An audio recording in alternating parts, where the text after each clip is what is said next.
গাড়ির মধ্যে fridge, AC, TV সহ বিভিন্ন আসবাবপত্র দেখে মনে হতে পারে কারো বিয়ের জন্য বা কোনো দোকানে নিয়ে যাওয়া হচ্ছে, তবে তা নয়। এটি পাওয়া গিয়েছে ঢাকার ড্রেনগুলোর মধ্যে। সেই ড্রেনগুলো থেকে এগুলো সংগ্রহ করে সাধারণ মানুষকে দেখানোর জন্য নিয়ে আসা হয়েছে যে ঢাকার ড্রেনগুলোতে শুধু ময়লাও নয়, এরকম সোফা, ছোট বাচ্চাদের খেলনা এবং আমরা দেখছি ম্যাট্রিক্স থেকে শুরু করে বিভিন্ন আসবাবপত্র যেগুলো ঢাকার ড্রেনগুলোর মধ্যে পাওয়া গিয়েছে, যা থাকার কথা একজন মানুষের বাড়িতে।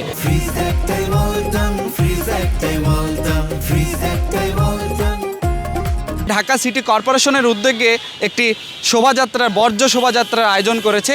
যেই বর্জ্য শোভাযাত্রার মাধ্যমে তারা দেখানোর চেষ্টা করছে, মানুষের কাছে ফুটিয়ে তোলার চেষ্টা করছে যে ঢাকার ড্রেনগুলোতে শুধু ময়লাই নয়, ঢাকার ড্রেনগুলোতে এরকম রয়েছে ফ্রিজ, এসি এবং টেবিল, বিভিন্ন ধরনের আসবাবপত্র, চেয়ার, বাচ্চাদের খেলনা থেকে শুরু করে তোশক, বিভিন্ন ধরনের আসবাবপত্র আমরা লক্ষ্য করছি। আমরা দেখছি সাধারণ মানুষ যে লকারগুলো ইউজ করে সেই লকারও পাওয়া যায়। বোতল থেকে শুরু করে মানুষের বাথরুমের যেই আমরা বাথটাব বলতে পারি সেগুলোও কিন্তু পাওয়া গিয়েছে। টিভি রয়েছে, তোশক রয়েছে, সোফা রয়েছে, বিভিন্ন ধরনের আসবাবপত্র যা থাকার কথা একজন মানুষের বাড়িতে, সেগুলো এখন ঢাকার বিভিন্ন ড্রেনগুলোতে পাওয়া যায়, যার কারণে বিভিন্ন সময় বৃষ্টিপাতের কারণে জলাবদ্ধতা থেকে শুরু করে বিভিন্ন ধরনের সমস্যা সৃষ্টি হয়, যা সৃষ্টি করছি কিন্তু আমরা সাধারণ মানুষই।